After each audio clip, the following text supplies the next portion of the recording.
A'udzu billahi minasy syaithanir rajim. Bareng-bareng semua.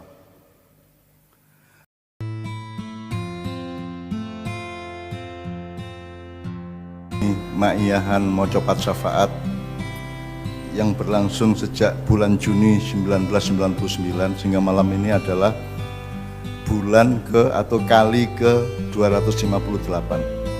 Mudah-mudahan alhamdulillah Allah ngijabahi, Allah menyejahterakan semua yang terlibat, Allah menyayangi, mencintai dan memelihara kita dunia akhirat di dalam berkahnya. Assalamualaikum warahmatullahi wabarakatuh.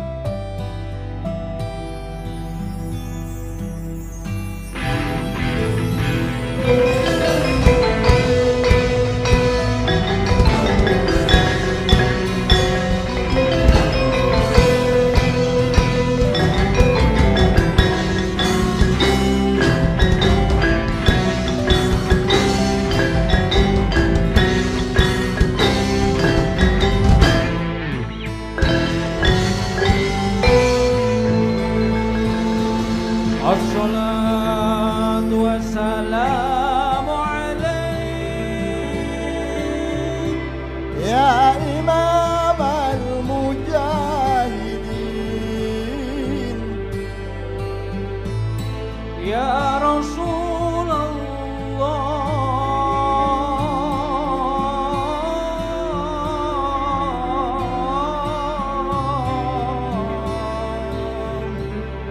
Assalatu wassalamu alaik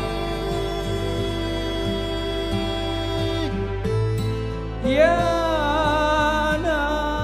Nasirul Huda, Ya khaira khalqillah.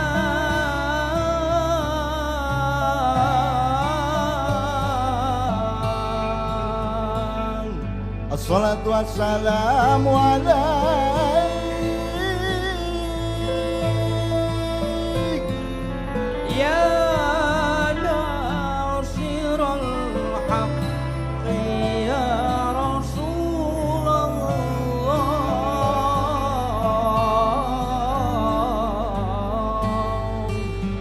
Assalatu wassalamu alaik Ya man ansara bikal muhaiminu layla Niltama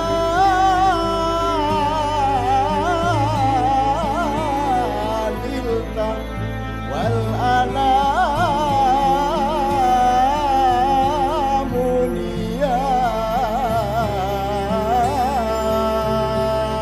niyam wa taqaddamta lis-salati fa shalla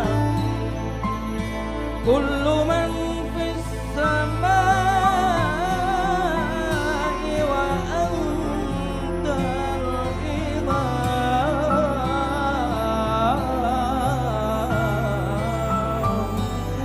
Ya karimal akhlaq Ya Rasulullah,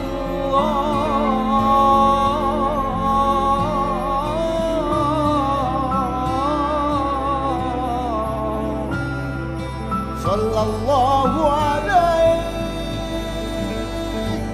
wa ala alika wa ashabika ajmain.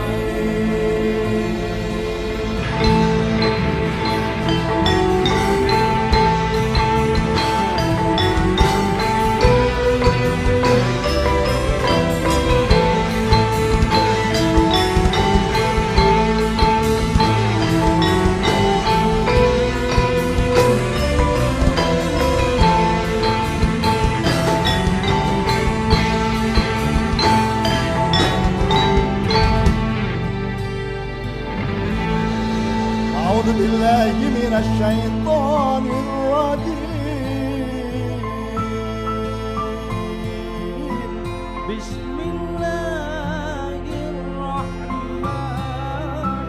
Bismillahirrahmanirrahim. إنا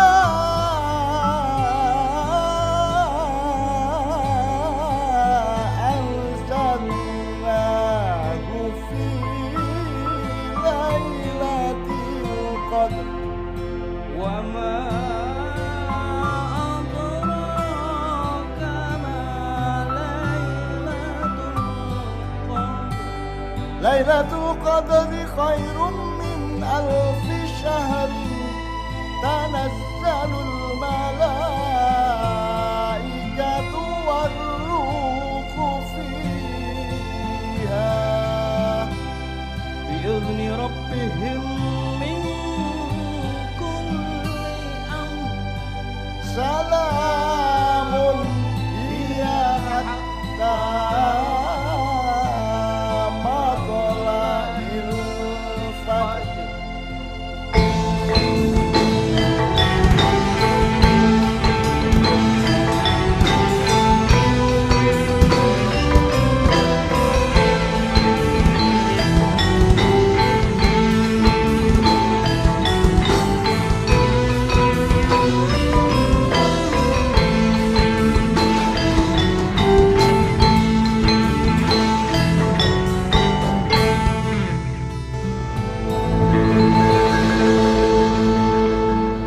Saya minta seadanya jamaah dalam prokes malam ini maju ke depan, meskipun nanti sebentar lagi akan kita minta mundur lagi untuk acara berikutnya. Saya mohon maju ke sini supaya ada muwajah, supaya ada dep-depan pandangan mata dengan pandangan mata. Ya maju rek, bismillah. Saya ulangi lagi, assalamualaikum warahmatullahi wabarakatuh. Tadi untuk pertama kalinya Kiai Kanjeng menggunakan komposisi notasi saron dan alat lainnya yang diambil dari nomor takbir akbar, kemudian disambung dengan satu sholawat yang biasanya dibawakan oleh nek coro jawane solah-solah, dibawakan oleh Syekh Imam Al-Husairi. Jadi beliau itu adalah Ketua Jumiyatul Qurra Kairo sekitar awal tahun 1960-an, dan beliau merekam solah-solah itu di Solo ketika beliau berkunjung ke Gontor pada waktu itu. Nah, di dalam solah-solah atau selawat yang dibawakan oleh Syekh Mahmud Al-Husairi itu ada kalimat bahwa kita itu secara kejiwaan itu kalau kita memanggil nama Rasulullah SAW, itu ada kalimat kalau kita itu selawatan tuh kita seakan-akan secara kejiwaan, secara rohani kita tuh naik ke aras, naik ke langit tingkat tertentu. Kemudian semua penghuni langit, semua penduduk langit itu dikumpulkan oleh para malaikat, oleh malaikat Jibril. Kemudian mereka semua bersama-sama sholat kepada Allah diimami oleh Kanjeng Nabi Muhammad SAW. Itu kalimatnya tadi seperti itu. Jadi kalau kita ma'iyahan itu juga kalau bisa dengan niatan supaya kita itu sedang berjamaah di alam yang tinggi, di aras ya, untuk menyatakan kembali bahwa kita itu sama Allah itu setia, sama Allah itu komit gitu ya, sama Allah itu tanggung jawab dan tresno tanpa pernah habis-habisnya kan gitu. Jadi itu tadi jenenge sholah nek coron desa mbiyen. Terus kemudian setelah musik tertentu tadi, kemudian kita membaca Inna Anzalnahu fi Lailatul Qadar. Kabeh wis hafal. Selama ini kan Lailatul Qadar itu dijadikan satu idiom. Pokoknya nek poso ki ono hari-hari malam-malam ganjil antara tanggal 21 nganti 29 kuwi ono malam-malam yang disebut Lailatul Qadar, kan gitu pengertiannya. Sekarang saya ingin mengemukakan satu dimensi yang mungkin agak berbeda. Aku takon karo kowe, sing diantara anak-anakku kabeh iki sing teko malam ini yang hidupnya terang benderang penuh cahaya, sapa angkat tangan? Ora langsung ini. Yang hidupnya ada kegelapan-kegelapan, ono peteng-petenge, ono sedih-sedih, sak piturute angkat tangan. Nah, jebul mayoritas gue ya. Nah, jadi Lailatul Qadar itu bisa diartikan malam di mana kehendak Allah berlaku. Nah, saiki malam iki apa malam itu tuh awan. Malam itu tidak siang, kalau siang ada cahaya matahari, kalau malam kan gelap. Nah, itu bisa kita simbolisasikan menjadi keadaan hidup kita. Makanya tadi saya tanya, Anda ini sedang siang apa sedang malam? Atau gini, banyak malamnya apa banyak siangnya uripmu saiki? Banyak malamnya. Makanya Allah menganugerahkan Lailatul Qadar. Kalian mengalami malam, tetapi jangan lupa bahwa Allah punya keputusan dan ketentuan dan punya berkah, punya kedermawanan, punya kasih sayang di situasi malam hidup Anda itu. Makanya kalau kita mengacu ke ayat yang lain kan subhanalladzi asra bi abdihi lailan. Jadi Allah memperjalankan Pak Nevi dan Kiai Kanjeng ini di dalam situasi kehidupan malam hari. Artinya iki tangane ra cetha le, nek kowe lak sarjana sosok, kowe cetha perusahaanmu nyambut gawe nek iki lak ora iki. Mas Gianto iki ming pandai besi, ming gawe gamelan iki, ya. Terus Mas Arianto iki ming dodolan wader, ternak wader gitu ya. Terus yang lain-lainnya juga tidak punya kerjaan, pokoknya hidupnya tuh malam hari. Jadi pokoknya kapan Gusti Allah ngekei cahaya, alhamdulillah. Dan selalu dikasih cahaya. Dan Kiai Kanjeng ini sudah menjadi kelompok musik itu, kalau lihat ini tadi berarti sudah 30 tahun lebih ya. Anda buka sejarah grup mana di muka bumi ini, di Indonesia maupun di luar negeri yang awet, berkah, bareng-bareng, seduluran, dan kreatif sampai 30 tahun lebih. Apakah Beatles, apakah Led Zeppelin, apakah Bee Gees atau siapapun, atau God Bless atau siapapun, yang usianya melebihi 30 tahun yang mana? Saiki wong serawung saja, bergaul saja untuk awet sampai umur swidak 70 ya jarang Mas. Apalagi ada beban musik, jadi ada beban kreativitas. Jadi tetap bareng, padahal tetap kudu kreatif terus, gawe terus, keliling kemana-mana tanpa kejelasan nafkah. Lagi Kanjeng ini dapat uangnya dari mana untuk makani anak bojone ora cetha tuh. Gitu. Kalau perusahaan kan cetha. Usaha ngene untuk badi semene, pegawene dikai semene. Nah, iki kan untuk perusahaan. Kita kan tidak sedang berusaha dalam arti kapitalisme. Kan Anda tahu rezeki ada 3 macam tuh. Rezeki level pertama itu kue dodol untuk badi, kue nyambut gawe untuk gaji, gitu ya. Level kedua adalah kue dadi wong apik, iso dadi wong bisa menjadi orang yang dipercaya sehingga kamu dapat rezeki putarannya entah gimana min khaitul nasib itu ya. Yang ketiga adalah rezeki yang langsung dari Allah. Karena Allah menyayangi ini. Ya, entah bentuknya bagaimana. Bisa berbentuk seperti ibunya Nabi Isa dikasih makanan oleh malaikat Jibril tiap hari. Tak dongake kowe yang ngono meneng-meneng kowe ning kamarmu ana apel apa pelem ngono ya. Tak dongake siapa tahu. Sing urung duwe bojo moro-moro kowe tangi turu ana bojomu ning sampingmu ngono. Amin ya rabbal alamin. Ini rada mustahil kuwi, rada mustahil gitu ya. Tapi pokoknya itu rezeki yang ketiga itu yang langsung dari Allah. Nah, Kiai Kanjeng ini kan rezekinya tingkat kedua.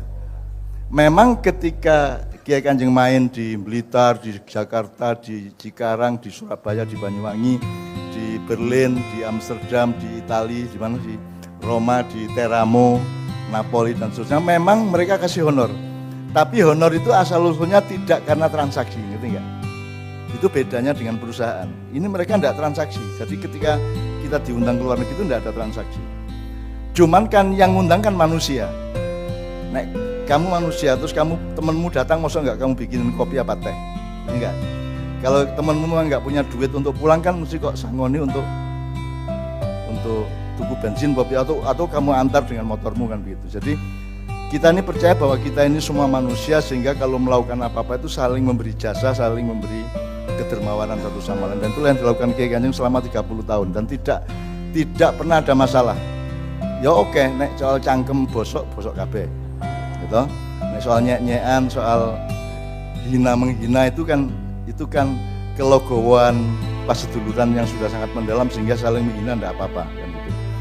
Terutama imam itu yang jadi sasaran hinaan. Tapi semihina kan ya mergo tresno kan gitu, tidak ada masalah gitu, tidak ada masalah. Nah, jadi ada banyak dimensi yang harus kita pelajari terutama anak-anak Jumaiyah. Bahwa Kiai Kanjeng ku ya sebuah uswatun hasanah, ku ya sebuah contoh bagaimana membuat satu kelompok, bagaimana bikin komunitas. Pertaliannya itu apa saja? Pertalian cinta, pertalian profesional, pertalian golek pangan bareng, atau pertalian paseduluran apa? Yang awet yang bagaimana? Yang utama harus apa dalam suatu kelompok itu? Kalian harus tahu. Nek parpol kan bareng-bareng pengen berkuasa, ngono ya. Nah, nek perusahaan kan bareng-bareng pengen badi. Nah iki apa iki? Kuasa ora, badi ora. Jadi kita 100% mangap dan menadahkan tangan kepada Allah Subhanahu wa taala gitu ya. Nah, makanya ini saya kembalikan ke Lailatul Qadar tadi. Hidupnya Kiai Kanjeng itu 30 tahun peteng dedet, Mas. Ra cetha. Sasiki pentas pora ra cetha.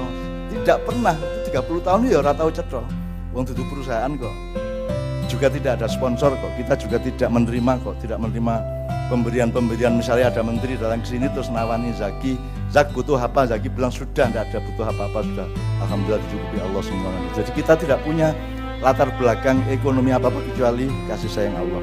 Anda sudah tahu ayatnya, mayyattaqillah yaj'allahu makhrajan wa yarzuqhu min haitsu la yahtasib wa may yatawakkal Allah fa huwa hasbuh innallaha balighu amri qad ja'alallahu likulli syai'in qadir. Oke, jadi teman-teman sekalian, urip bukan oke begini bangane awane ya. Ya toh? Lebih banyak malamnya daripada jadi banyak gelapnya dibanding terangnya. Nek di persentase kira-kira piro? Gelapnya sampai 60-70%? Sampai ya. Nah, saya membaca tadi itu supaya saya itu memohon kepada Allah supaya sapa wae sing ngrungokke dan yang nanti mau membacakan dan mengamalkannya itu oleh Allah dikai qadar. Soalnya uripmu lak peteng to lailah to, kowe dikai qadar itu yang namanya Lailatul Qadar. Nek iso kowe sadurunge turu maca iki ping 10. Syukur habis sholat juga kamu baca, minum 3 kali gitu ya. Tapi sebelum tidur kamu selalu membaca Al-Qadar 10 kali supaya salamun hiya hatta matla'il fajr. Ngono ya. Jadi kowe engko ngipi ketemu widodari, kowe ngipi untuk duit akeh, ngipi macam-macam lah. Allah pokoknya memberi keselamatan dan kesejahteraan kepadamu sampai sampai semburatnya fajar. Kira-kira ngono ya. Oke, jadi teman-teman sekalian itu pengantar saya. Nanti kita ini punya judul apa? Give your hand, take my hand. Itu saya pernah ternyata menurut Mas Helmi saya pernah nulis di mana ya? Di majalah Amanah sekitar tahun akhir 80-an. Ya, Judul lahir. Belum lahir. Jadi judul ini pernah saya tulis di majalah Amanah, jangan biar majalah Amanah. Saya kira salah. mungkin sudah nggak ada yang kenal majalah itu kan. Ya, sudah. Jadi waktu itu kan memang situasinya berbeda dan produk-produk media juga berbeda. Yeah. Jadi gue ya orang tidak ono majalah Amanah atau biar. Ojo meneh kok masa kini karo Solo Marken ra ngerti ta kowe. Ora apa-apa. Nah, biasanya ono majalah Amanah, majalah yang agak Islam-Islam sedikit gitu ya. Coraknya keislaman. Masalah keluarga tapi keislaman. Terus aku juga nulis ning kono rutin dan aku nang Jakarta iki mampir ning kantor di Amanah kuwi ning di LG.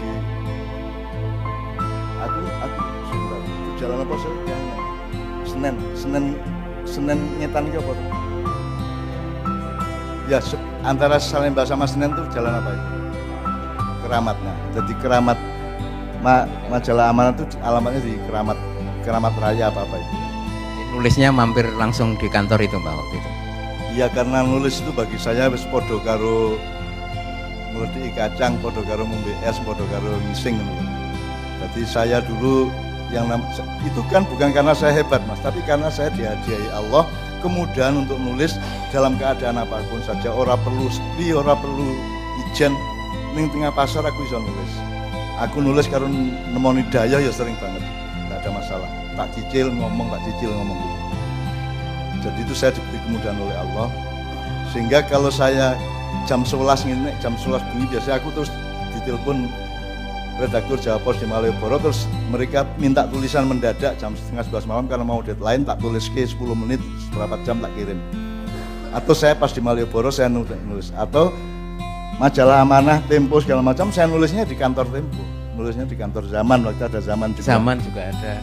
Jadi saya nulisnya ning kono kuwi. Majalah humor juga ada. Bahkan saya pernah nulis buku itu di Bandung, diterbitkan oleh Mizan satu malam nulisnya. Pokoknya aku nang Mizan, nang kantor Mizan, terus Pak Haidar ngomong ada ide apa aja, ini saya mau bikin buku tapi saya pinjam mesin tik dan saya akan selesaikan besok pagi. Jadi aku suwingi itu ngetik ya tadi sak buku deh.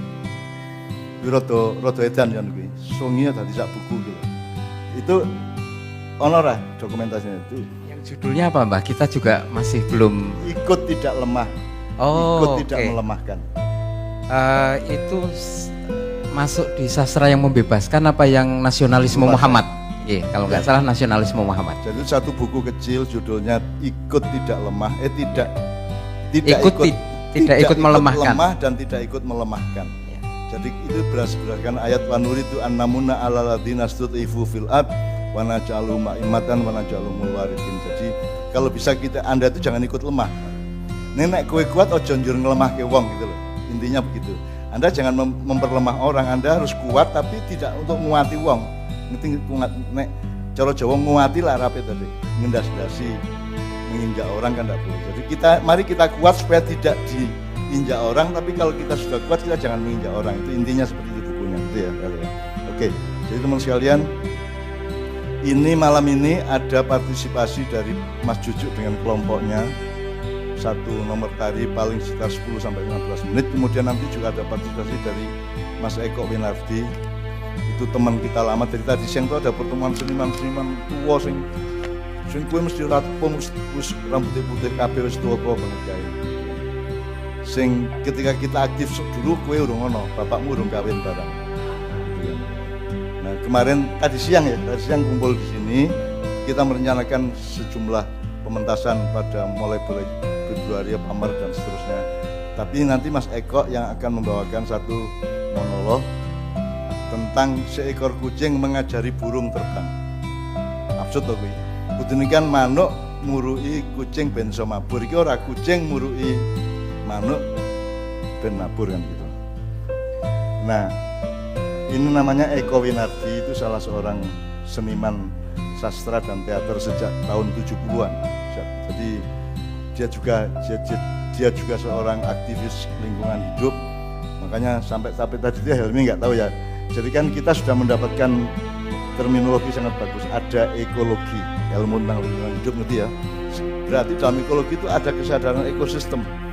Bahwa lingkungan hidup itu ada dialektika, ada perhubungan, ada harmoni, ada gesekan yang merupakan sistem dari alam, gitu kan. Nah, jadi ada ekologi, ekosistem. Terus beberapa bulan yang lalu kita dapat ilmu baru dari Pak Manu, ada namanya ekosofi. Sebab wong modern kan ngertine kali karo alas ki ya mingkari karo alas. Ning ora dihubungi karo Gusti Allah toh. Jadi sejak abad 16-17 Renaissance itu Allah direbut atau dibuang oleh manusia. Manusia direbut dari Allah oleh sesama manusia.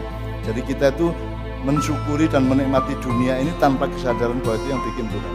Nek ora percaya kowe maca ndelok TV National Geographic apa Animal Planet, itu kan apik banget kuwi tayangan. Ini kan ora disebut Gusti Allah blas. Gusti Allah ditinggal kaya-kayane macan ki ana dhewe, kali ana dhewe gitu kan. Seolah lautan itu muncul sendiri kan. Itu kan sekularisme namanya. Jadi nah kita bukan sedang melawan itu ndak. Tapi pokoknya awake dhewe kan beda. Nek kowe nek maknya kan cetha to. Kowe iki benda, kuwi kan barepmu kan benda. Terus aslinya Nur Muhammad, nah kowe Nur Muhammad terus kemudian Nur Muhammad cahaya itu kemudian berpendar-pendar memadat menjadi benda. Terus ada Wiyadi meneh benda tumbuh. Terus benda tumbuh Wiyadi meneh ora ming cukul tumbuh tapi juga bergerak, namanya binatang. Nah, terus kita manusia adalah makhluk bungsu atau buncit. Awake dhewe ya benda, ya cukul, bertumbuh ya. Tapi kita juga bergerak, tapi kita juga punya akal budi ya, punya akal pikiran dan hati. Itu namanya manusia. Nah, kalau sekularisme kan orang ngono. Hak asasi manusia lah orang ono Gusti Allah itu.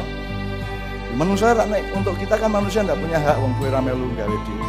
Kowe ra melu gawe kupingmu, mripatmu, kowe ra melu gawe awakmu, bapak ibumu ora gawe kowe. Jadi kita tuh tidak punya hak. Kalau hak itu hanya milik Allah. La haula wala quwata illa billah. Meskipun bisa saja kita ngomong HAM dengan catatan ada kesadaran bahwa aslinya bukan manusia yang punya hak asasi.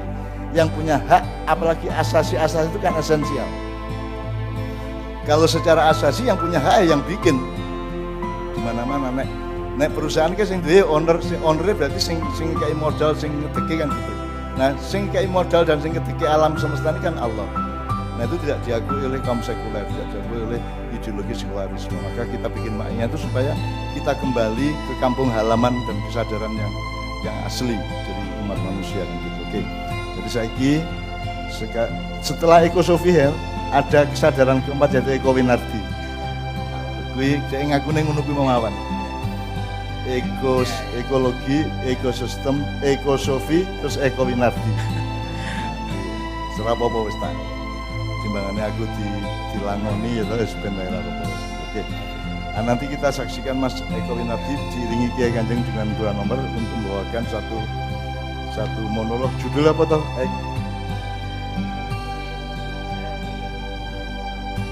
Gue absurd toh gue. Manuk wis iso mabur kok malah diajari kucing dhewe ra iso mabur. Gue nek gue berpikir linear kan angel gue memahami gue. Tapi kan anak maknya sudah canggih toh, gue wis pinter kurang ajar, wis pinter liar, wis pinter macam-macam toh gue ya gitu ya. Oke teman sekalian, saya persilakan sekarang Anda kembali ke tempat yang tadi. Ini ruang kita kosongkan. Saya persilakan tepuk tangan semua untuk Mas Jujuk dan timnya untuk satu tari.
kasih. Terima kasih atas kesempatan yang diberikan. Malam ini saya akan berkisah tentang kucing yang mengajari burung terbang. Ini adalah kisah tentang kucing-kucing di pelabuhan. Tadi saya sudah mengantarkan kita pergi ke pelabuhan ikan Muncar, Banyuwangi dengan Rampak Osing. Perlu Anda ketahui, Pelabuhan Muncar Banyuwangi, pelabuhan ikan, itu pelabuhan nomor 2 terbesar seluruh Nusantara. Nah, kucing-kucing pelabuhan. Anda bayangkan kapal yang berderet bersandar di pelabuhan. Pada suatu senja yang kelam. Ya, sememangnya setiap senja selalu kelam. Tapi saya berdoa, semoga masa senja Bapak, Ibu, saudara-saudara semuanya cerah dan indah.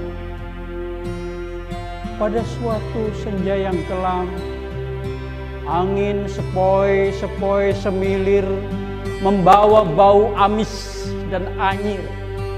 Udara kotor, bau minyak yang menyengat hidung Sorbas. Sorbas adalah seekor kucing pelabuhan yang sedang duduk di pinggir dermaga menatap cakrawala yang berwarna jingga. Tiba-tiba muncul seekor burung yang bulunya hitam mengkilat lengket.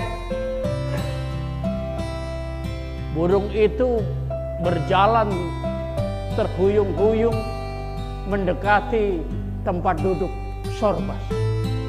Sorbas kaget karena ia memanggil namanya. Sorbas!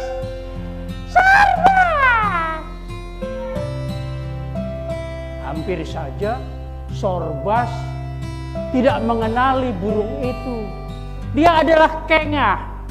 Kengah, camar laut yang selalu singgah di rumah Sorbas. Rumah Sorbas adalah perahu layar tua yang bersandar di ujung pelabuhan. Dia tidak pernah berlayar lagi. Kengah hampir tiap di tiang kapal sambil terkantuk-kantuk, tetapi matanya selalu awas mengawasi gerak-gerik ikan. Shoot! Begitu ada ikan yang sial, langsung ditangkap dan dilahap. Sorbas! Sorbas! Kengah, kemanakah bulu-bulu putihmu yang seindah awan itu? Aku terperosok ke dalam tumpahan minyak di laut, Sorbas. Bulu-buluku hitam dan lengket. Aku tidak bisa terbang mencari makan, Sorbas. Sekujur tubuhku panas seperti terbakar. Melihat kondisi Kengah yang seperti itu, Sorbas kasihan, iba, tetapi dia bingung bagaimana harus menolongnya. Sorbas, aku tidak kuat lagi, Sorbas. Sebentar lagi aku akan mati. Tolonglah aku, Sorbas. Tidak. Aku tidak bisa menghidupkan burung yang sudah mati. Aku bukan Mak Erot. Jangan bercanda, Sorbas. Bukan itu maksudku. Lalu apa? Aku kau suruh membersihkan bulu-bulumu dari minyak sehingga bulumu kembali putih seperti ombak dan kau akan terbang bersama awan. Tidak. Angkat tangan aku. Aku tidak bisa. Jangankan aku manusia pun tidak bisa. Bukan itu. Bukan. Lalu apa? Apa? Katakan. Andai aku bisa menolongmu, aku akan menolong. Karena apa? Sejak selama hidupku, aku sudah banyak membunuh bayi-bayi camar dengan cakarku ini, dan aku makan.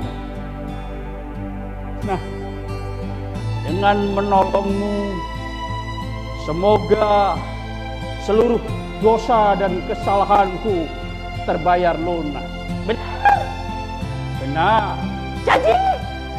Janji, aku berjanji. Matahari, angin, dan ombak laut sebagai saksi. Terimalah telur-telurku. Baiklah. Tapi ingat pesan-pesanku. 1, jagalah dengan seksama telur-telurku ini hingga dia menetas. Baik. 2, rawat dan asuhlah anak-anak burung setelah menetas seperti engkau mengasuh anak-anakmu sendiri. Oke, baik. 3, ini yang penting.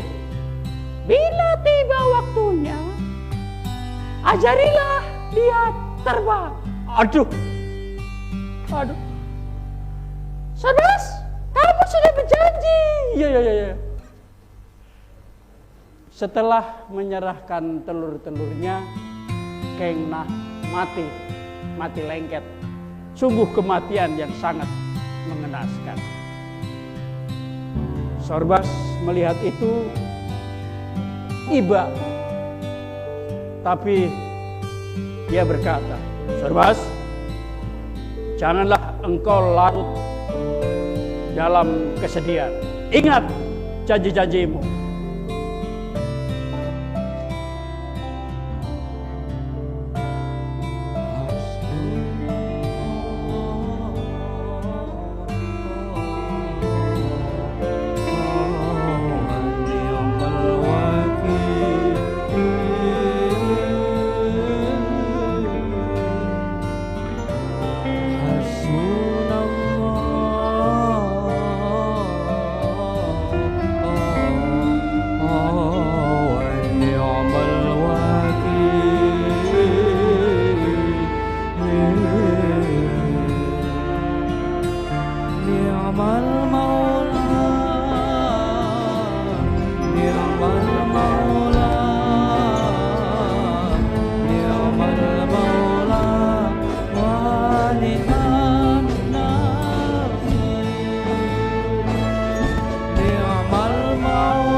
Sorbas membawa telur-telur Kengah kepada Betina.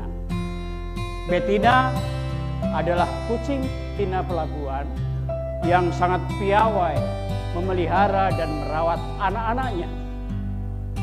Anak-anak Betina banyak dari bapak yang banyak. Setelah sampai kepada Betina, Sorbas menceritakan segalanya. Sorbas, aku tidak biasa memelihara telur-telur. Waduh, lalu bagaimana ini? Tenang Sorbas, marilah kita pergi ke profesor. Dia akan tahu segalanya. Maka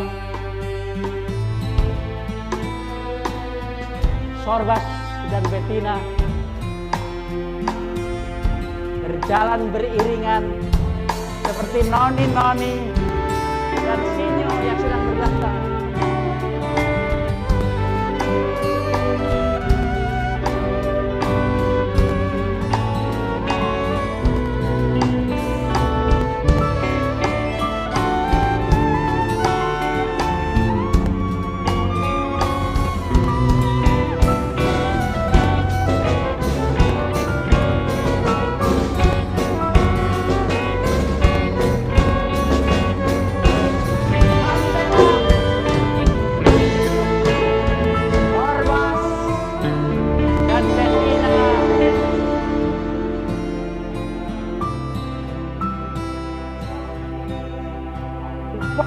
Di seantero pelabuhan.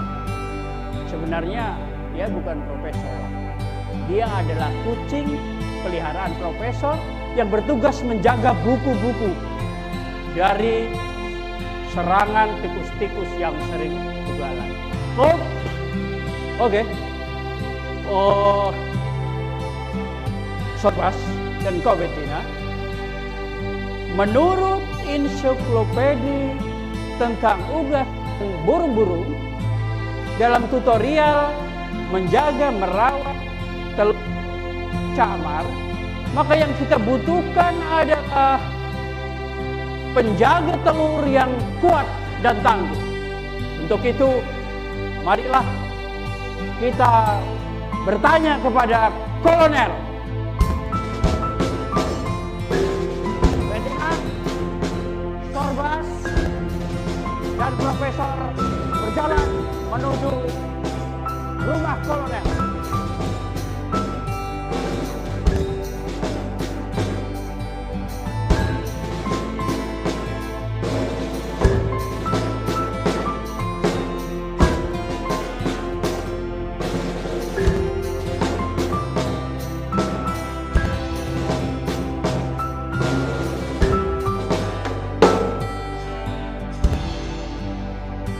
Sesampai di rumah Kolonel, maka Kolonel pun langsung berkata, Sorbas, Profesor Bettina, marilah kita susun tim operasi khusus ini untuk melunasi janji Sorbas. Jadi janji Sorbas adalah janji kucing seluruh pelabuhan. Marilah kawan-kawan, kita ikrarkan, kita deklarasikan tim operasi khusus. Sebelumnya, mari kita ucapkan janji setia tikus-tikus pelabuhan. Mau tikus apa?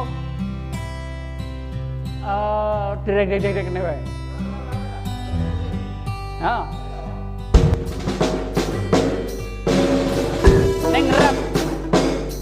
Neng rap.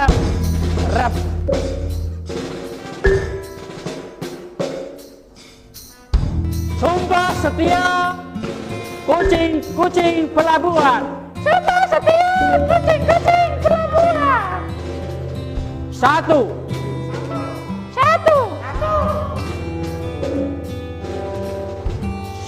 Selalu menjaga dengan saksama telur-telur kengah hingga menetas. Selalu menjaga dengan saksama telur-telur kengah hingga menetas.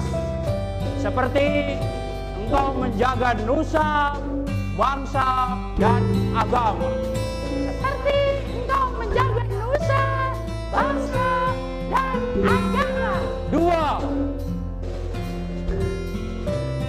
Kucing-kucing pelabuhan bersumpah siap merawat dan mengasuh bayi-bayi kengah. Kucing-kucing pelabuhan bersumpah siap menjaga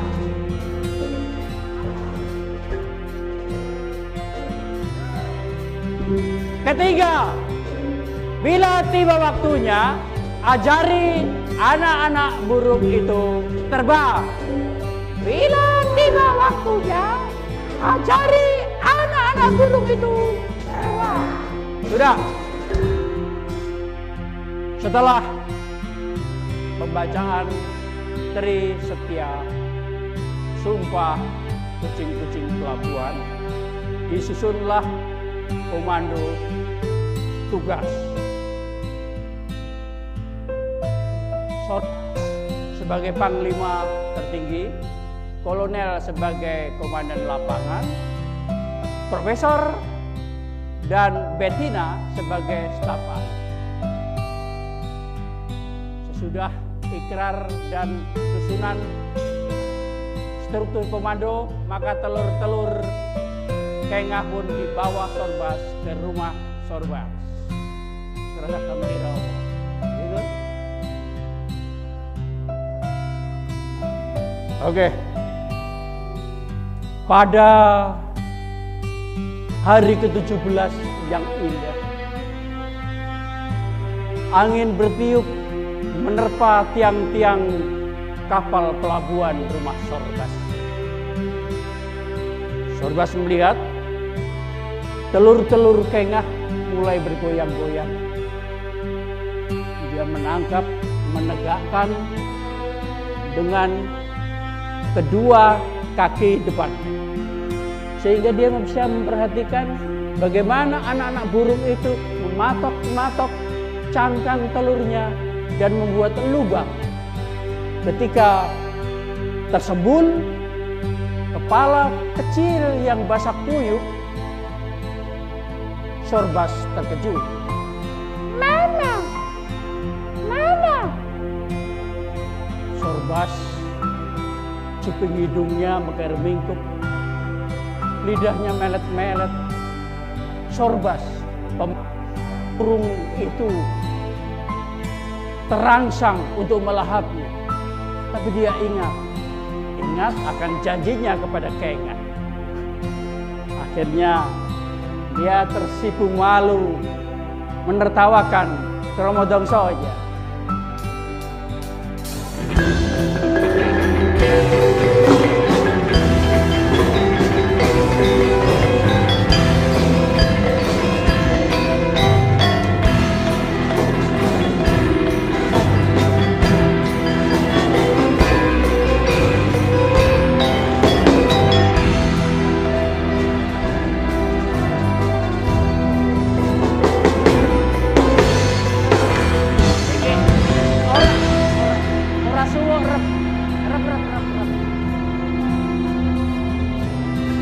Rep ya.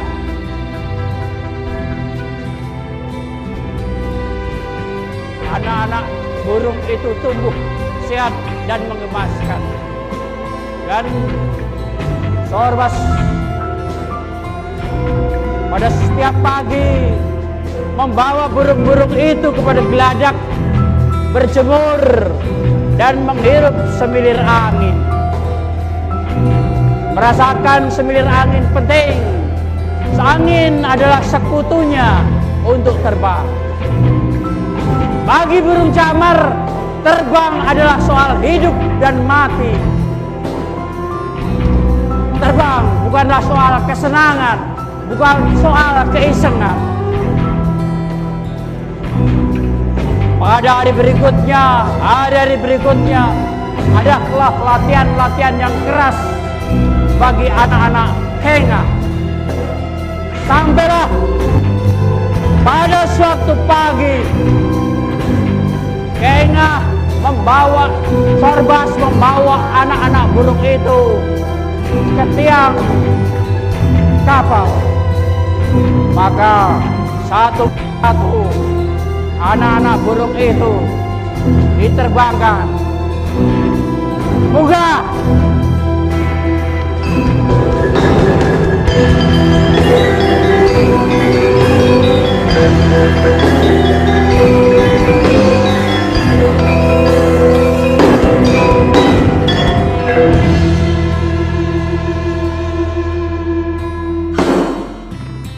kucing-kucing pelabuhan telah melunasi janjinya.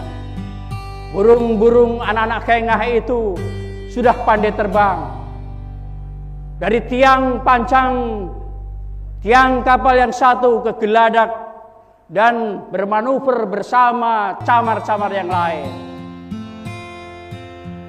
Anak-anak kengah telah mandiri mencari makan. Hanya saja yang belum bisa ia hindari adalah jangan sampai ia terperosok kepada tumpahan minyak yang dibuat oleh manusia. Apa gitu tetap saya. Yuk.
lagi tepuk tangan untuk Mas Jujuk dan para penari.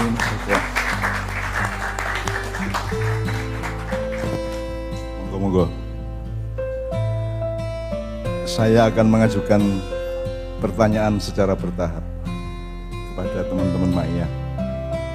Saya tanya, kalau yang membuat Anda tambah ilmu atau Anda mencari ilmu itu kowe kepethuk barang sing kowe wis ngerti apa sing durung ngerti? Yang mana? Yang kamu sudah tahu apa yang kamu belum pernah tahu? Yang belum tahu toh? Oke. Ini tadi tarinya Mas Jujuk dan Mas Eko, kowe wis tahu ngerti apa durung tahu ngerti? Nah, berarti itu lebih kondusif dan kompatibel terhadap kemungkinan kita mendapat ilmu toh, kemana gue harus ngerti toh, dan itu kan satu ya. Nah sekarang nomor 2, ini ada judul Give Your Hand, Take My Hand. Tadi yang dilakukan Mas Eko dengan menoloh kucing dan burung sama Mas Jujuk cari cahaya tadi, kui sing give your hand apa take my hand? Coba Anda pahami. Yang mana yang mereka lakukan tadi itu give your hand apa take my hand? Mubeng bingung ya? Luding ya? Sing di Mas. Iki ceritanya kan ini ceritanya gini Mas, ada seorang kaya pada hari Minggu dia mancing di sebuah danau. Danaunya agak dalam dan airnya agak bergolak. Terus di tengah-tengah mancing tiba-tiba kapalnya perahunya ini goyang terus terbalik sehingga dia terjatuh ke dalam air, terus dia menggapai-gapai karena tidak bisa berenang. Kemudian ada seorang di pinggir danau mengatakan, give your hand. Ndi tanganmu, ndi tanganmu. Kasihkan tanganmu, arep ditulung. Ning mergo kalimate kasihkan tanganmu daerah gelem. Mbok sarep mati tetep ora gelem nek kon ngekeki. Ketika kemudian yang penolong itu mengatakan take my hand, ki jupun tanganku daerah lagi gelem. Ngerti maksudnya Mas? Jadi peristiwanya sama, tapi kalau dikongkon ngekeki daerah gelem. Jadi ini sebenarnya kan kunci dari barokah. Jadi kapitalisme, modernisme dengan Quran dan Allah itu terbalik. Jadi kalau kita mengenal matematika, ekonomi ya nek telu kurangi loro tadi siji. Nek di Quran kan terbalik. Saya kowe ngekeki akeh, saya rezekimu akeh. Nek kapitalisme saya kowe ngekeki akeh kan saya berkurang hartamu kan. Jadi sekarang saya kembalikan ke pertanyaan kedua. Tadi yang dilakukan oleh Mas Jujuk dan para penari dan Mas Eko tadi itu take my hand atau give your hand?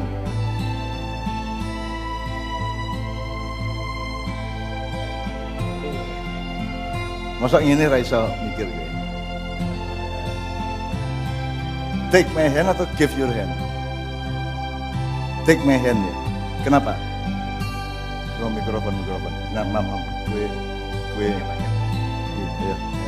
Kenapa kok take my hand? Gini, give your hand kuwi ngekeki apa njaluk?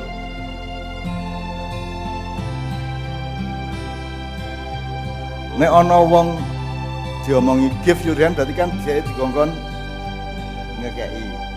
Nek take my hand berarti kowe dikongkon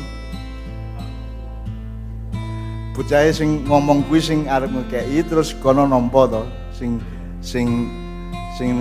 arep lelep kuwi nampa kan gitu kan.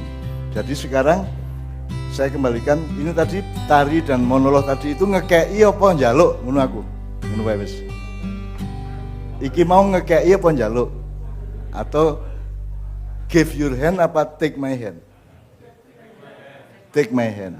Nah jadi iki lak ora ana kewajiban to kowe joget ning kene ora ana kewajiban, Mas Jujuk ya ora ana kewajiban, ora ana APBD, APBN sing ora ana konstitusi, ora ana hukum agama, ora ana apa-apa sing mewajibkan Mas Jujuk dan anak-anak kita ini joget, ora ana sing ngongkon to, ora ana sing mewajibke to. Berarti dia kan lilo legowo ngekeki kowe to. Iya ta?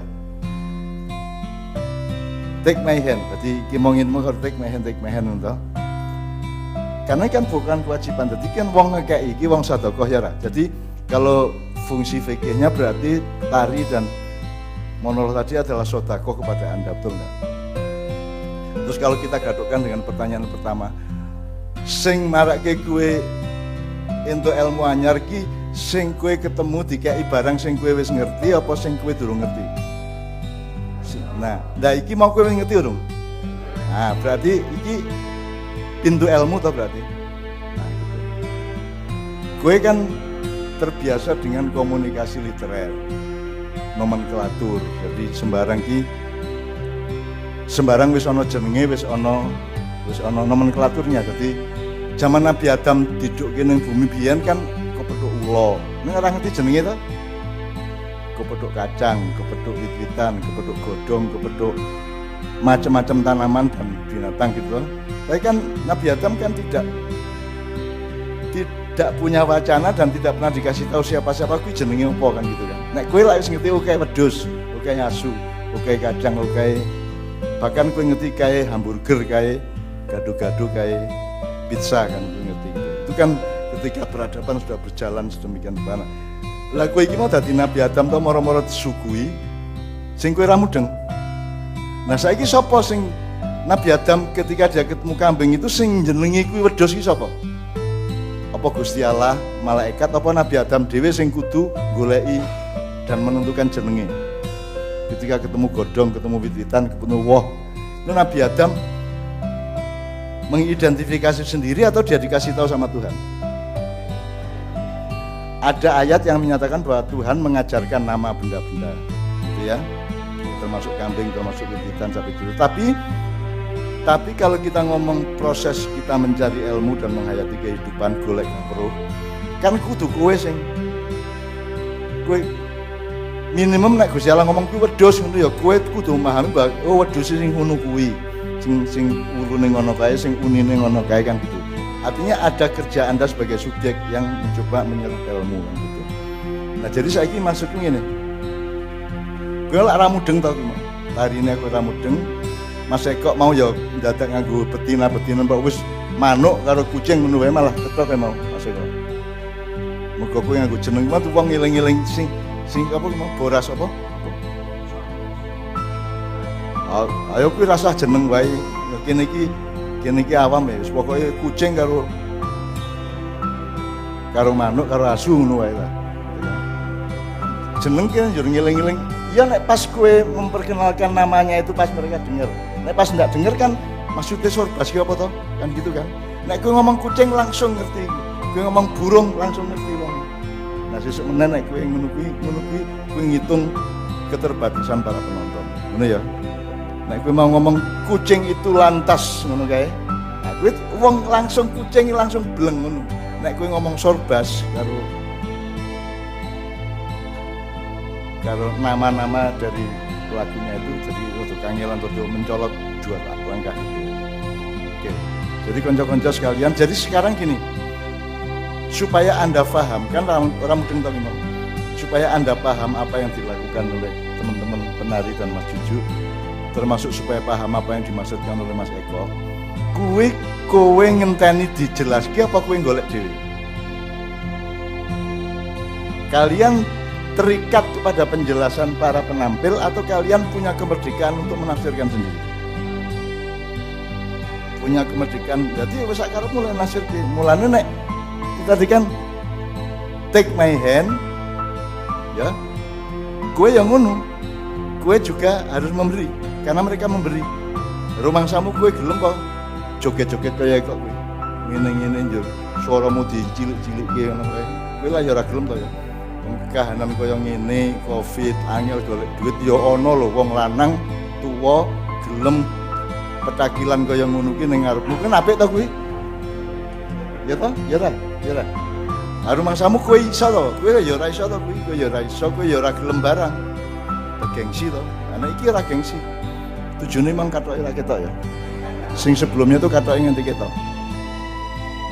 Tapi intinya jadi kalau Mas Juju dan Mas Eko dan semua penari tadi memberikan sesuatu, mensodokan sesuatu kepada Anda, maka Anda juga sebaliknya memberi sedekah makna kepada mereka, kan gitu. Ojo kowe yo ngenteni panganan sak jenenge sak sana yo kowe sing kudu ngrasake no. Kowe sing kudu menilai no. Kalian punya kemerdekaan dan punya kebutuhan untuk menafsirkan apa tadi. Itu ya. Coba ya iki posisi ini berarti ya. Give your hand, take my hand ini dihubungkan dengan penampilan dua kelompok tadi itu ya. Meskipun nanti kita akan bicara agak lebih luas, seluas-luasnya mengenai take my hand karo give your hand. Terus berikutnya informasi aja bahwa yang dikerjakan oleh Mas Jujuk dan teman-teman penari ini kan iki nek prosesnya apa biasanya? Metamorfosis. Ora. Nek kuwi metamorfosis perubahan nek jadi misalnya ini, nek dari beluluk ke cengkir ke degan ke kelopok ki proses apa jenenge iki? Nek bahasa modern ini.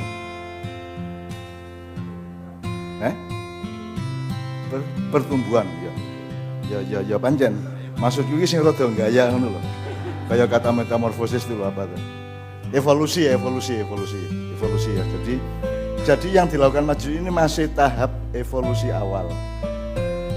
Nanti akan bulan depan akan berkembang lagi, akan dimatangkan lagi, akan lebih dikomunikatifkan lagi agar supaya lebih gaduh karo sing nonton dan seterusnya. Itu akan berkembang terus sampai suatu hari nanti kalau sudah matang ini akan menjadi baku, akan menjadi default,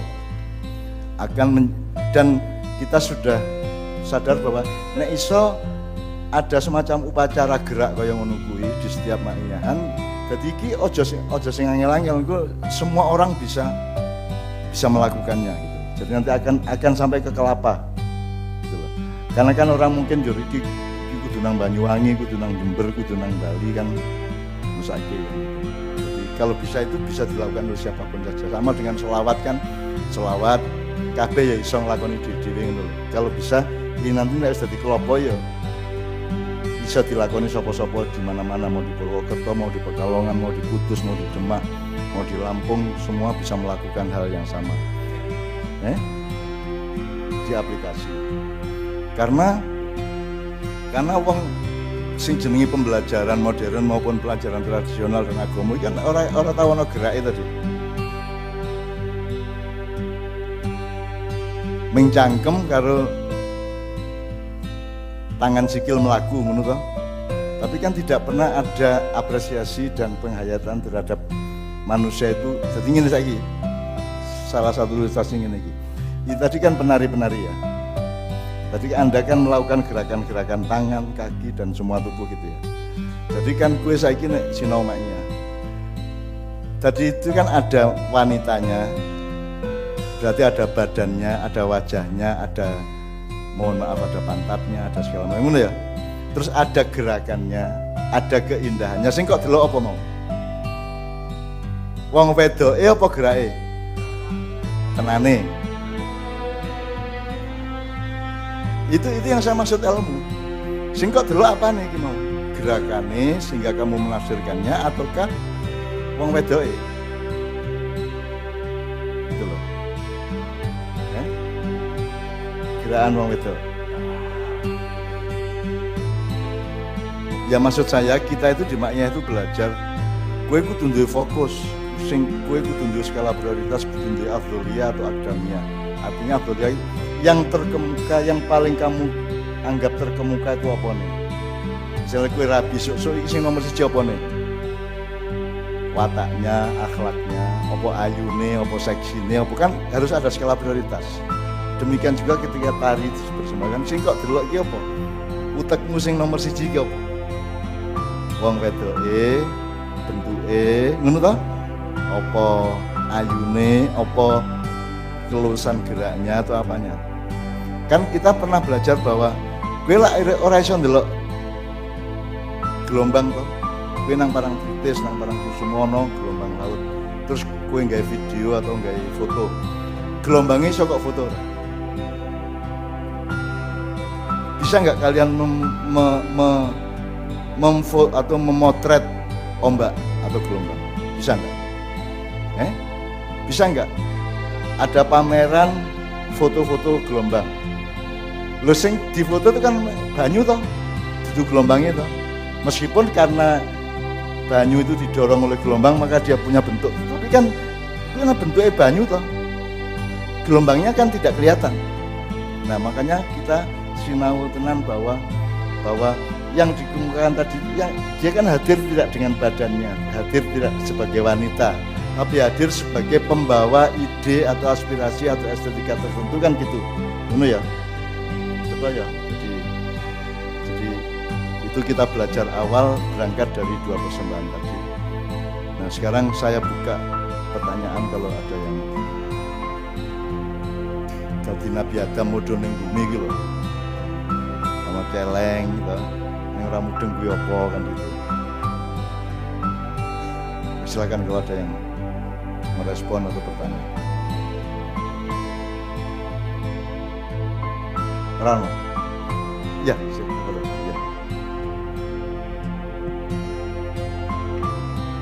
Ya. Assalamualaikum warahmatullahi wabarakatuh. Di sini saya sangat tertarik sekali dengan pementasan monolog kucing yang mengajarkan sesuatu untuk terbang kepada burung.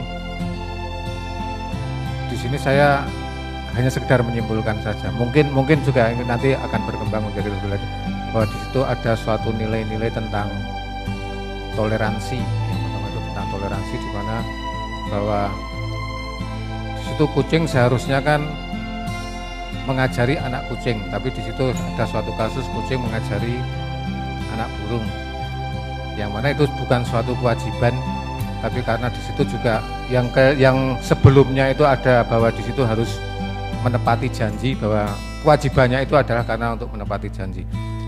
Jadi di situ kalau saya berpikiran bahwa saat ada sesuatu nilai yang terajarkan di sini bahwa bagaimanapun menepati janji itu adalah suatu harga diri suatu makhluk, terutama adalah manusia yang berakal. Itu mungkin saya menilai sesuatu Oke, jadi beliau sudah mengejawantahkan kemerdekaan beliau untuk menafsirkan gitu ya. Dan itu kan terserah, penafsirannya terserah. Meskipun nanti mungkin kita perlu mendengar janjane kayak mau ngopo to kowe, jan kayak mau ono ngene-ngene iki mau ngopo to jane. Boleh juga itu kita ketahui bersama gitu. Artinya Mas Jujuk juga nanti kita mohon menjelaskan janjane konsep dasarnya iki piye. Meskipun Anda tetap merdeka sepenuhnya dan tidak terikat oleh konsepnya Mas Jujuk, konsepnya para penari dan seterusnya. Gue tetap sangat yang lainnya sih. Monggo Mas. Ayo Mbak, Mas.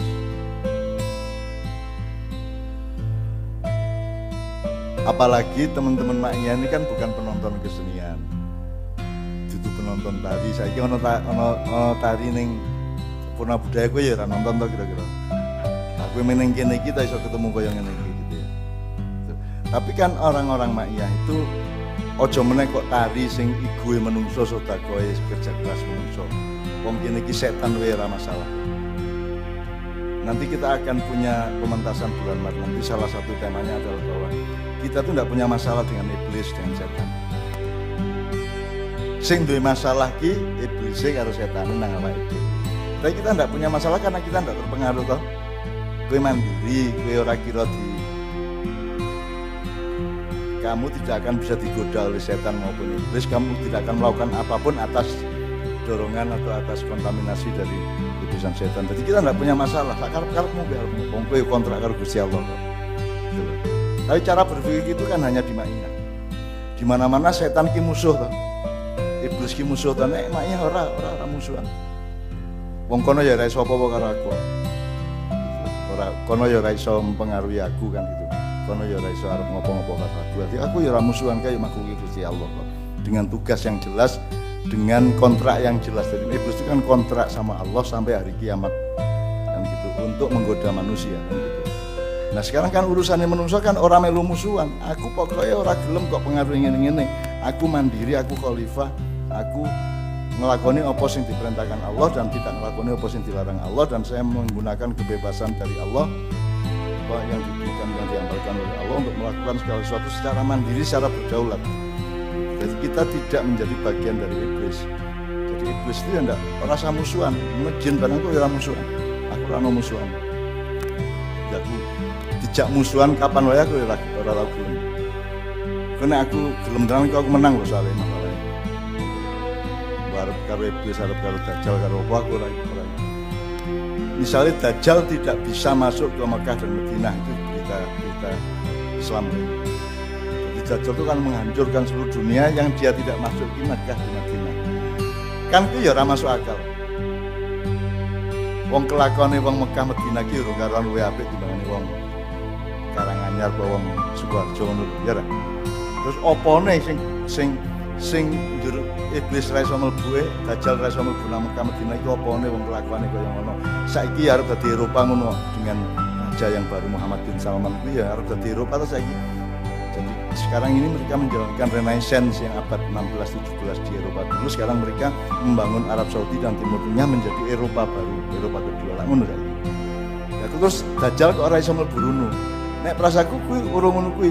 Sapa sing ning jero awake ning jero jiwane ana Mekah karo Madinah, ana prinsip Mekah dan Madinah, maka dajjal tidak bisa menyentuh. Yang ngono bener aku. Beneran ngono. Dengan wong aku dajjal ya aku mlebu Mekah ngopo. Sing tak wedeni kan dudu Ka'bah tapi nilai Ka'bahnya. Sing tak wedeni kan dudu wong Arab tapi nilai Islamnya. Jadi kalau kita memenuhi diri kita dengan esensi Mekah dan Madinah, maka kita enggak demit orang duit kayak setan radoyan, malah gue sing dewan doyan setan. Jadi ngono ya Mas ya. Ini cara berpikir kita, cara berpikir maknya seperti itu.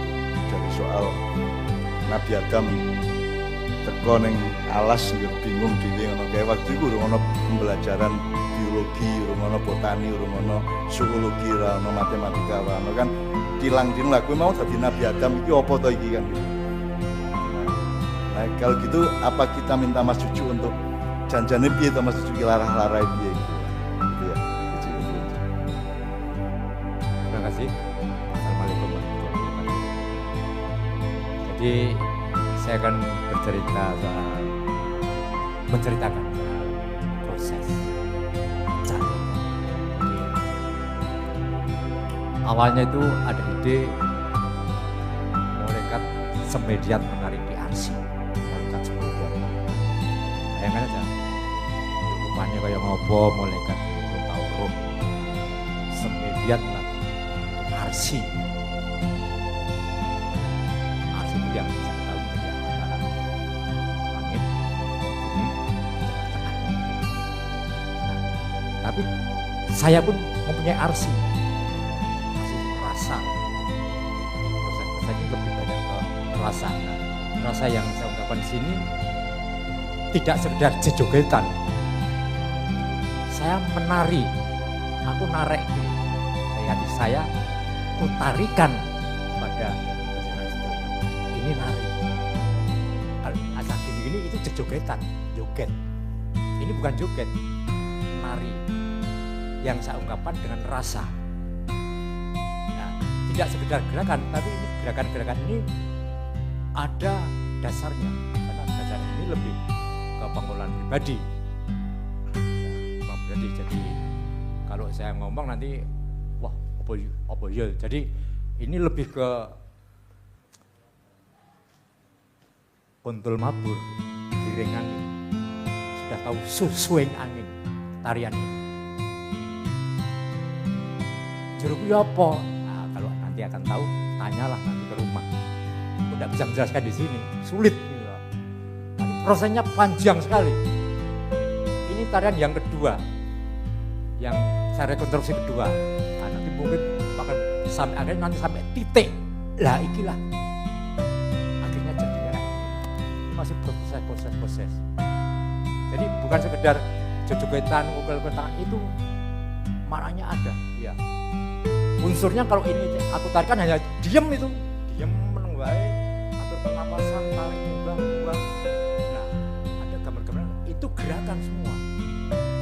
Gerakan kalau bahasa Jawa saya katakan ardoyo, hati nurani. di sini. Untuk pernapasan, bernapas, gilingan itu yang bagaimana temukan. Jadi ini tidak sekedar saya jejeretan, tapi saya menari saya dan teman-teman untuk saya tarikan. Tapi sebelumnya akan saya perkenalkan dulu. Ini Mbak Sabina Tisa. Nah, sebelahnya Mbak Suci. Mereka berdua ini juga dari dulu menari. Beliau abdi dalam budaya keraton, penari keraton semua. Sebelahnya itu Mas Bagus. Ini mahasiswa ISI, ya jurusan tari. Sebelahnya Mas Taufik, itu dari UNY, itu juga dari tari. Sebelahnya Mbak Bilqis, itu ISI jurusan teater. Nurdi juga teater ya. Ya. Kalau saya sendiri dari tukang batu. Ya, gitu. Jadi saya dan teman-teman ini sudah sejak proses dari Dekati Biro ini naskah Sunan Sableng ya, Sunan Sableng. Tapi ada beberapa yang belum sempurna. Tapi yang ini apa Sunan Sableng. Jadi oke, saya lanjutkan lagi. Jadi proses-proses gerakan ini tadi, yang pertama itu memang idenya dari Bedoyo. Bedoyo itu unsurnya unsur daya. Bedoyo, mambu doyo, ono dayanya. Nah, Bedoyo itu kan harus ganjil. Saya mencari penari 9, tidak ketemu. Lama sekali. 9 tidak ketemu, cari caturungan 5, juga tidak ketemu. Ketemunya hanya 2 wanita ini, Mbak Tisa dan Mbak Suci. Sudah itu berproses terus sampai tarian awal jadi. Yang musiknya digarap oleh Mas Jijit sama Mas Widi. Itu ada di belakang. Mas Widi, Mas Jijit. Oke, ya. Setelah tarian pertama ditampilkan, memang kontemplatif tari ya. Jadi lebih bedoyo ya, karena konsepnya bedoyo, lebih ke energi. Akhirnya bentuknya berproses sampai ini masih tetap unsur energi, tapi sudah ada unsur gambaran mega. Ini juga bukan sekedar gambaran mega, tapi juga malaikat juga. Itu gambarnya seperti itu. Ya. Arsi itu nanti kembalinya juga lebih ke penari, juga kepada para pemirsa. Sampai enggak kira-kira garapan ini seperti itu? Mungkin ini ya. Yang saya ingin tegaskan kembali yang dimaksud Mas Cuci, iki mau dudu nek cara Jawa Timur nanda tanda ya. Ini dudu tanda, dudu nanda, dudu joget, dudu joget. Iki nari rabi ngerti ya? Nari iki apa? Nari itu menawarkan sesuatu, wonge gelem ora. Kan itu. Iki jenenge nari, juga. Nari rabi, gue ditari mangan apa. Itu loh. Jadi itu sebenarnya sebuah tawaran gitu. Meskipun memang harus ada perjuangan dari Mas Cucu untuk berevolusi sampai ke titik di mana semua yang ditari ini mau ya kue nari jamaah toh, mari nonton ditari ini kue paham dengan maksud kue nari. Nah, mudah-mudahan nanti pada saatnya akan sampai ke titik itu. Sekarang masih gampangannya nek cara kelompok isih. Iki wis isih dulu apa wis cengkir? Cengkir ning durung degan apa meneh kelompok gitu. Insyaallah akan berkembang. Nah, tapi yang pasti adalah ini inner strength ya, ini inner energy. Jadi ini tenaga dalam, ini sesuatu yang sifatnya sangat batiniah, sangat kontemplatif. kreatif sangat. Jadi nek kowe rene iki nganggo meripat pasar yo sing ketok ming cah wedok. Nek kowe rene nganggo meripat batin, meripat sing luwih jero, luwih rohaniah, mungkin kamu akan menangkap sesuatu yang berbeda. Gitu. Meskipun para penarinya ini juga, sing nari juga akan berusaha untuk mendekat ke Anda. Tapi tolong Anda juga tolong mendekat ke. Jadi kowe nonton iki mau ora kowe kaya nonton jogetan ning disco, ora kaya tari balet, ora, karena kalau tari balet itu betul tidak ada hubungannya dengan rohani. Kalau semua tari timur, terutama tari Jawa itu adalah memang nari. Filosofi niki nari, dudu joget. Yang berkembang di kita kan joget dangdut, ngono kita itu kan dudu tari kuwi. Dudu tari. Ini tadi tari, nari. Nek kalau dudu dipahami nganggo cara Jawa. Nari rabi, menawarkan atau apa ya? Menawarkan sesuatu, menawarkan nilai dan seterusnya gitu ya. Oke, sekarang kita bergerak ke Mas Eko. Mas Eko mungkin mereview apa yang dia lakukan sendiri sambil nanti tanya jawab sama para jamaah. Ayo kita. Gue rajodo karo teknologi.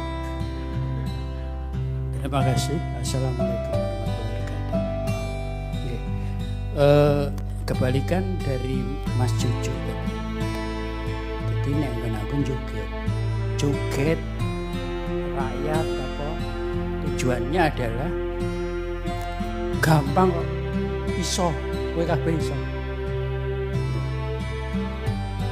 Tujuannya itu. Jadi bukan mau bertolak belakang ya, tapi misinya itu. Misinya mengekspresikan hal-hal sehari-hari untuk memberi pesan kepada teman lain, itu iso tak lakon. Aku sehari-hari nenandur, bukan joget. Tetapi tadi yang saya alami intensitasnya tidak seperti yang dilakukan Mas Cucu dan teman-teman. Grenyengan. Ning pamriye adalah teman-teman ki yo iso nglakoni. Saya kira itu aja, Cak. Terima kasih.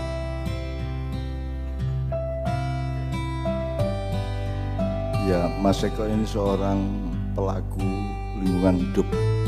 Jadi dia tani organik. Terus dia punya filosofi yang dasar, tidak ada kalimat buang sampah kira-kira itu. Sing itu meletakkan, menaruh ya, nyelehke sampah karena